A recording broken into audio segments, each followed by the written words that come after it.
Welcome, it's Lighthouse, Bitesize.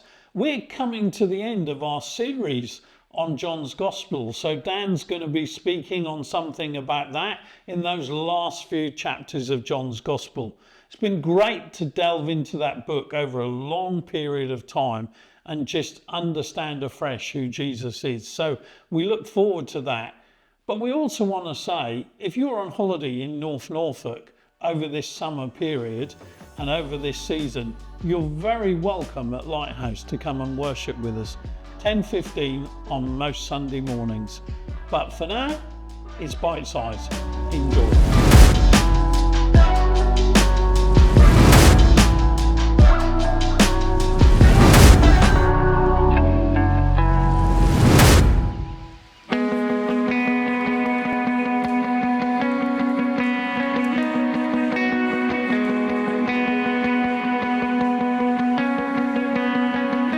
And I sing praises to your name, praises to your name, the name that's so much higher than all names,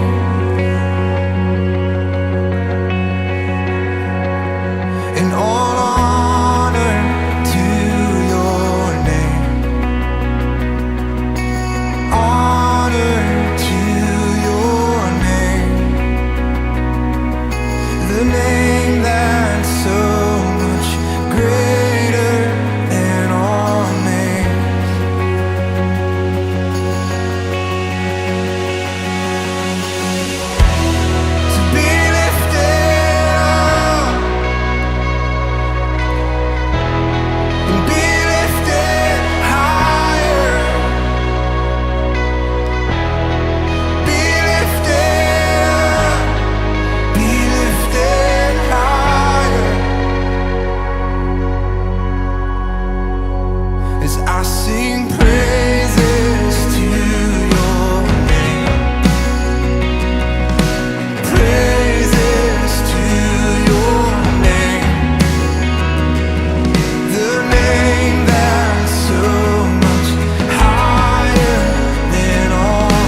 Hello.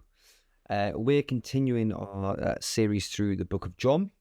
We're at John 20 at the moment, and John 20 pretty much mimics where we are in the calendar of the year. So we've kind of 2 weeks ago we had a kind of Easter Sunday, and we celebrate the resurrection of Jesus, and then we move into this really strange period of time. For me, this is probably the weirdest, strangest season in Jesus' ministry, because he's come back to life, he's appeared to some, and some have seen him and are overjoyed and all. Some have only heard that others have seen him, but they haven't yet, and they're doubting, like we have doubting Thomas. We'll come to that story in a minute. Others haven't even heard, and they're still in this, everything's fallen apart, everything we believed in, this person that we believed has now let us down, and they've gone into this complete kind of destructive kind of, I don't know what's going to happen anymore, fearing for my life. And it's weird because we have this complete breadth and difference of emotions all at the same time. And during these weeks after his resurrection, Jesus is going around and he's appearing to different people. And we have that story in John 20, verses 24, Jesus and Thomas, and where we get the doubting Thomas kind of story. And if you can kind of picture the scene, it's because of what's happened to Jesus, those who I've either just started seeing him again or haven't yet seen him yet, they are still terrified. They are believing that what has happened to Jesus is going to happen to them. And so they are up in a room, the Bible tells us the doors are locked, and they're just kind of waiting, and they're not really sure. And Thomas is there in this particular story, and the others have seen him, or some of the others have seen him and have told him. He doesn't yet believe it. And this is what I love, this story.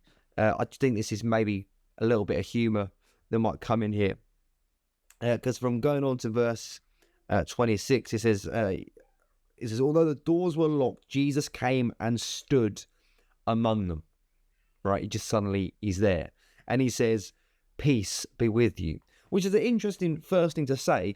I think he says it because as he suddenly appeared, in their midst, or he started speaking, they probably would have gone, like, do you know what I mean? They're terrified. They're about to be found out and killed, just like Jesus was. So the doors are locked and they're huddling away. And then all of a sudden, someone just appears in their midst and, "Peace be with you." And they're probably freaking out. But then we have this lovely encounter with Jesus and Thomas, where he's like, "Come on, believe, put your hands in my nail marks and my sides, and believe." And we have this beautiful story where Thomas comes around to believe. What strikes me the most, however, throughout all of this, all of the book of kind of the chapter of John 20, is the news finally we have these light bulb moments, don't we? Where it's like the disciples who have followed Jesus, maybe from the beginning, and particularly the Jewish one, and they know the law, and they know the kind of the expectation of this coming Messiah, and they've all of this building up to finally then having Jesus walking with them. And all of that expectation kind of then fulfilled, and then the death, and then all of that expectation dashed and spiraling downwards into, I gave everything to follow this guy, and now he's died, and I feel like he's given up, and I don't know what to do anymore.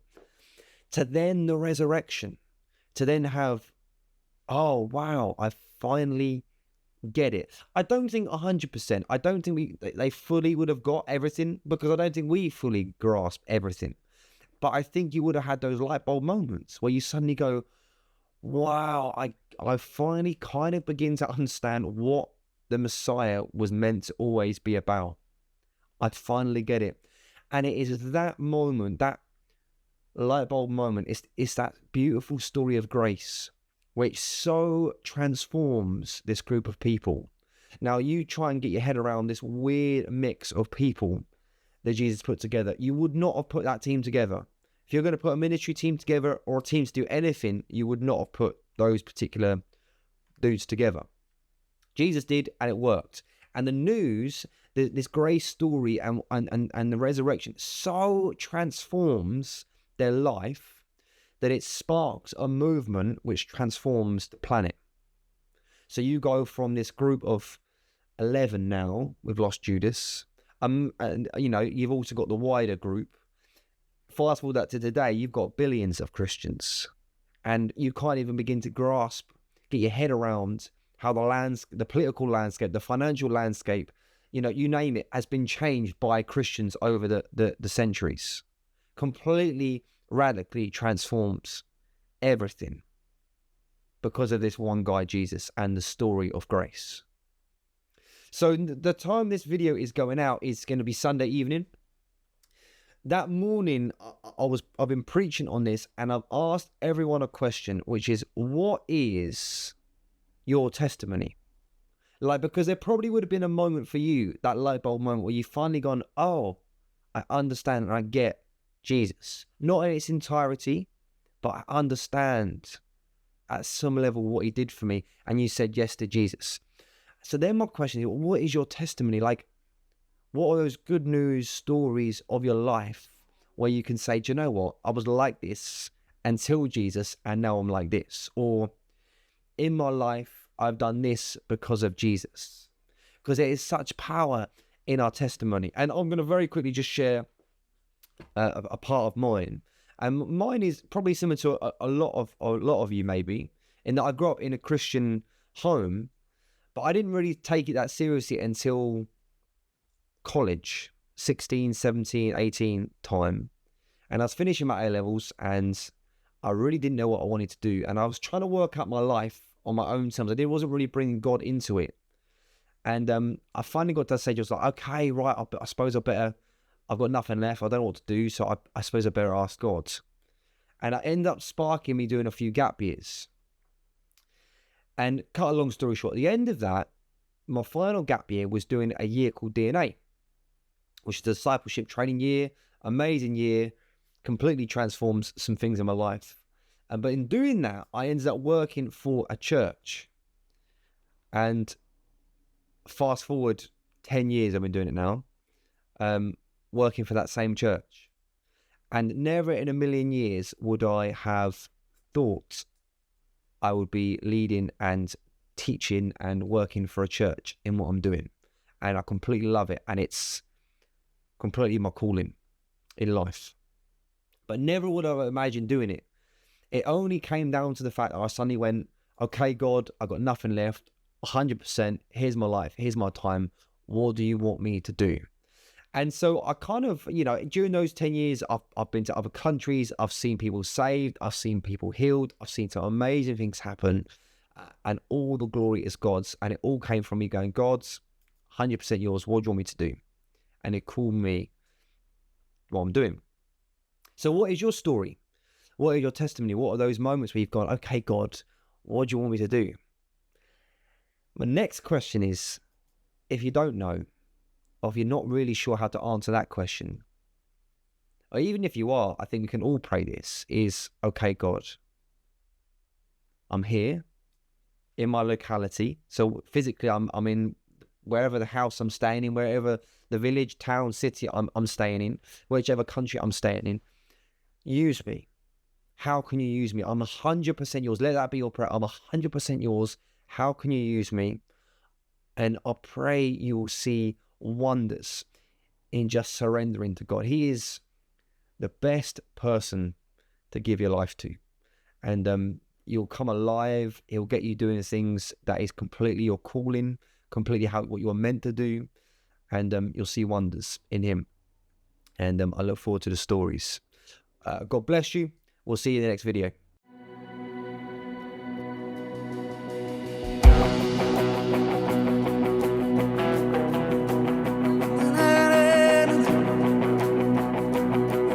I raise a hallelujah, come on. I raise a hallelujah in the presence of my enemies. I raise a hallelujah louder than the unbelief. I raise a hallelujah. My weapon is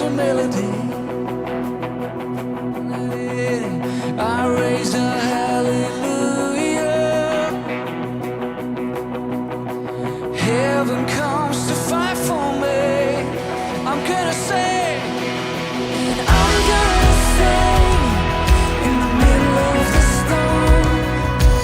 Louder and louder, you're gonna hear my praises roar.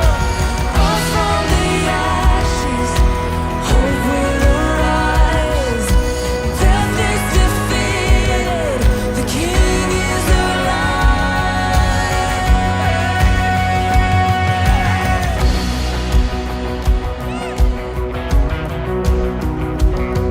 I'll raise a hallelujah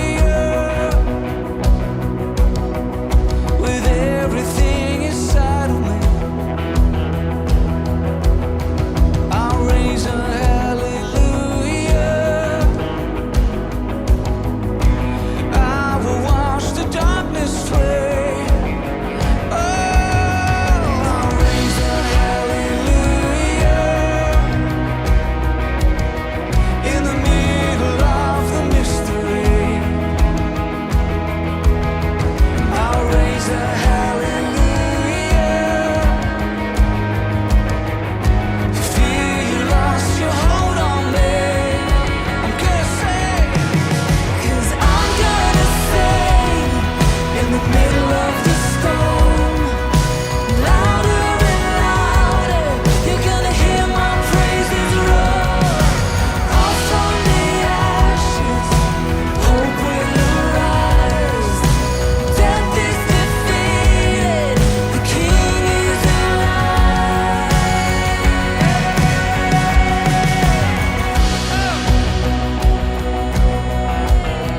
Oh, King is alive.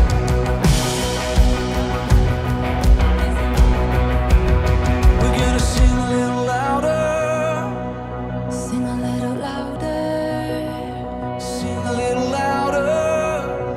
Sing a little louder.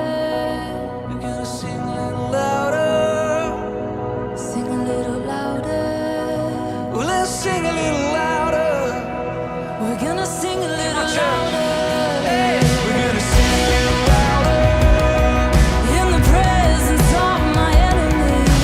Sing a little louder, louder than the unbelief. Sing a little louder. My weapon is a melody. Sing a little louder, and heaven comes to fight for me. Sing a little louder, and in the presence of my enemies. We're gonna sing a little louder, louder than the unbelief. My weapon is a melody. Sing a little louder, 'cause heaven comes to fight for me. Sing a little louder. I'm gonna sing in the middle of the storm. Louder and louder, you're gonna hear my praises roar. Up from the ashes, hope will arise. Death is defeated, the King is alive. Oh, I'm gonna sing in the middle of the storm. Louder and louder, you're gonna hear my praises roar. Up from the ashes, hope will arise. Death is defeated, the King is alive. Raise a hallelujah, raise a hallelujah, and I'll raise a hallelujah. Come on, church, raise a hallelujah, and I'll raise a hallelujah. Wherever you are, raise a hallelujah. Come on, and I'll raise a hallelujah, raise a hallelujah.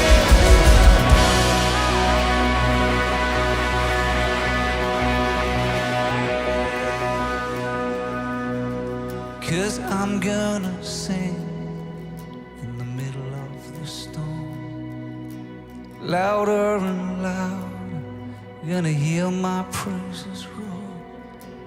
Up from the ashes, hope will arise. Death is defeated, the King is alive. is alive.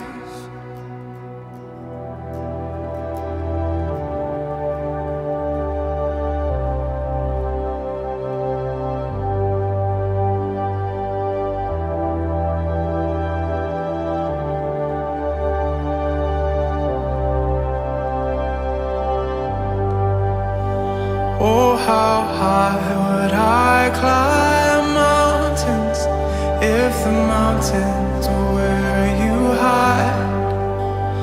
Oh, how far I'd scale the valleys if you graced the other side. And oh, how long have I chased rivers from lonely seas to where they rise? Against the rush of grace descending from the source of its supply. 'Cause in the highlands and the heartache, you're neither more or less inclined. I would search and stop at nothing. You're just not that hard to find.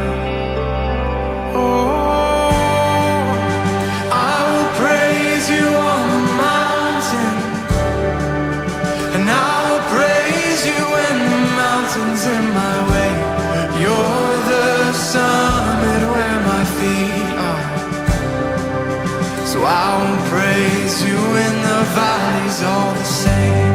No less God within the shadows, and no less faithful when the night leads me astray. 'Cause you're the heaven where my heart is. In the highlands and the heartache all the same.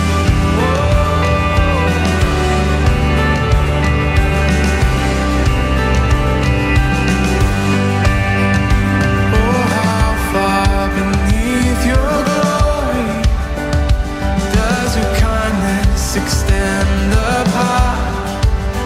From where your feet rest on the sunrise to where you sweep the sinner's path. And oh, how fast would you come running if just a shadow me through the night? Trace my steps through all my failure and walk me out the other side. For who could dare ascend that mountain, that valleyed hill called Calvary, before the one I call Good Shepherd, who like a lamb was slain for me? Oh, I will praise you on the mountain. You say,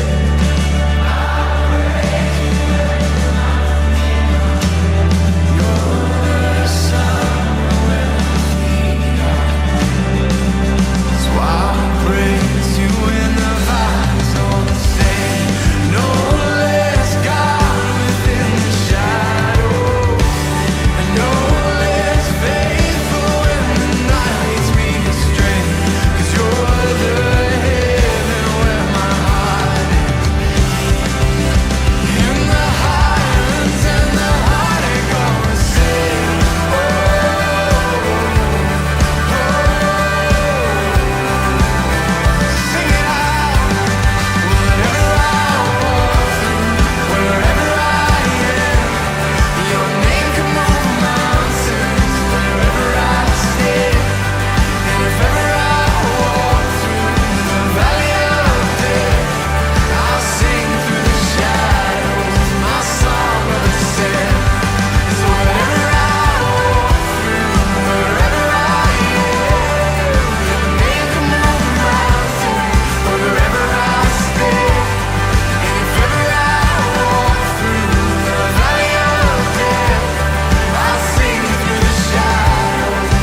a mighty river flowing upward from a deep but empty grave. So I will praise you on the mountain. I'll praise you in the mountain. You're the sun under my feet. Yes, you are. I will praise you in the valley so sing. No less God within the shadows. No less faithful when the night leads me astray. You're the heaven where my heart is. In the highlands and the heartache all the same.